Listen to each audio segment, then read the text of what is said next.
అందరికీ నమస్కారం. జగన్‌కి భారీ పరువు నష్టం. విజయవాడలో దారుణం. ఈ విషయాలన్నీ తెలియాలంటే గనక వీడియో మీరు కంప్లీట్‌గా చూడండి. అప్పుడే మీకు కంప్లీట్ ఇన్ఫర్మేషన్ ఏంటో అర్థమవుతుంది. అదే విధంగా చాలామంది వీడియో చూస్తున్నారు కానీ లైక్ అండ్ కామెంట్ చేయట్లేదు.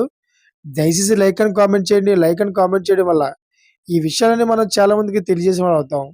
అదే విధంగా జగన్‌కి ఎందుకంత పరువు నష్టం జరిగింది? విజయవాడలో ఏమి అంత దారుణం జరిగిందో ఈ విషయాలను మనం కూడా తెలుసుకునే వాళ్ళం అవుతాం. ఇక లేట్ చేయకుండా పూర్తి వివరాలు మనం తెలుసుకుందాం. వైసీపీ నాయకుడు ఒకరు వ్యభిచారం చేస్తూ దొరికిపోయిన సంఘటన విజయవాడ నడిబొడ్డున జరిగింది. మాజీ ముఖ్యమంత్రి జగన్ రెడ్డికి స్నేహితుడిగా పేరు పొందిన శంకర్ నాయక్ అనే వైసీపీ నాయకుడు పోలీసులకు రెడ్ హ్యాండెడ్‌గా దొరికిపోవడం రాజకీయ వర్గాల్లో సంచలనంగా మారింది. అయితే వైసీపీ నాయకుడు శంకర్ నాయక్ విజయవాడలో మసాజ్ సెంటర్‌లో వ్యభిచారం చేస్తూ పోలీసులకు పట్టుబడ్డాడు. జగన్ రెడ్డి సీఎంగా పనిచేసినప్పుడు శంకర్ నాయక్‌ను రాష్ట్ర ఎస్టీ కమిషన్ సభ్యుడిగా నియమించారు.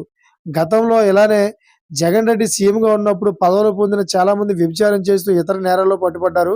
తాజాగా శంకర్ నాయక్ ఇలా వ్యభిచారం చేస్తూ పట్టుబడడంతో ఇదే రాజకీయం అంటూ పలువురు ఆశ్చర్యపోతున్నారు.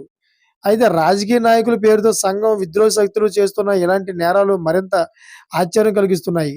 శంకర్ నాయక్ స్పా సెంటర్‌లో పోలీసులకు అడ్డంగా దొరికిపోవడం తాజాగా ఉదాహరణగా చెబుతున్నారు. అయితే విజయవాడలో మసాజ్ సెంటర్‌లో ఉత్తరాది యువతతో వ్యభిచారం చేస్తున్న సమయంలో పోలీసులు రావడంతో అత్యంత రహస్య ప్రదేశంలో దాక్కున్న వైసీపీ నాయకుడు శంకర్‌ను అతి కష్టం మీద పోలీసులు పట్టుకున్నారు. Thank for watching friends.